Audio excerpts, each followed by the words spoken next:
一滴水係我嘅起點，我誕生喺遙遠嘅珠江源頭，古老嘅古魚王國曲靖帶住山嘅記憶同水嘅奔騰，我跟住無數嘅生命一齊匯入咗浩瀚嘅珠江，喺獅子洋游弋入海，遨遊九天。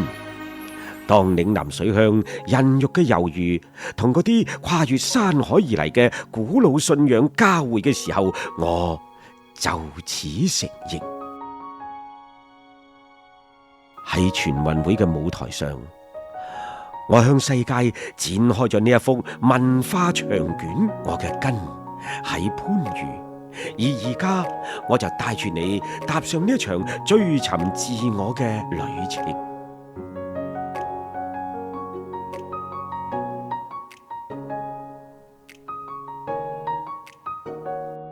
喺寶墨園嘅漣漪之中，你能夠睇到我嘅前世今生，感受住呢一份嘅吉祥寓意。你睇，我就好似潛入喺呢座山裏面，每一塊青磚，每一道雕紋，都喺度細細聲咁同我講緊鰲魚嘅淵源。我嘅精神藏喺屋檐下、門額上邊，裝扮住古老家園祠堂嘅同時，亦都寄託住古人對獨占鰲頭嘅期許。請親手揸一盞鰲魚燈啦，等你嘅手指尖染上非遺嘅溫度，喺鰲魚舞嘅躍動之中，你會感受到我身上嗰份登科及第嘅祈福心意。喺呢度，地道嘅美食可以填滿味蕾，我好似留喺人間嘅煙火之中。到咗夜晚，我就會順住嶺南水鄉嘅寧靜安眠。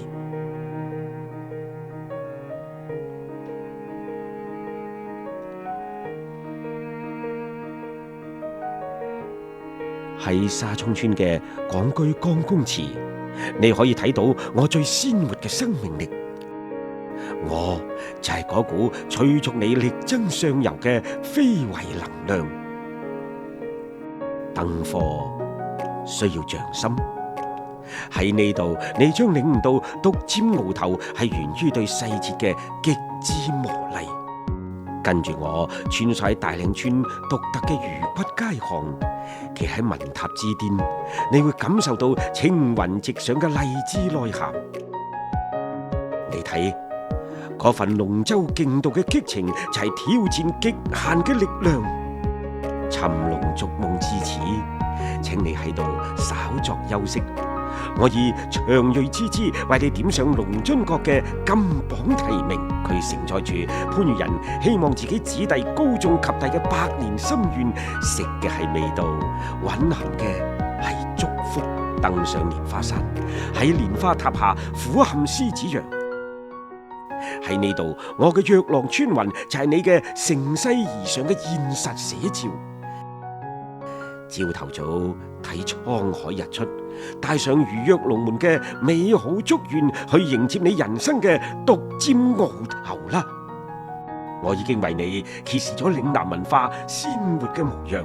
我喺古鎮嘅燈影裏面，我喺文塔嘅頂端，我就係番禺人追求卓越嘅信念。嚟番禺啦！跟住我嘅軌跡，等呢一份獨占鰲頭嘅信念，幫你躍過人生嘅龍門。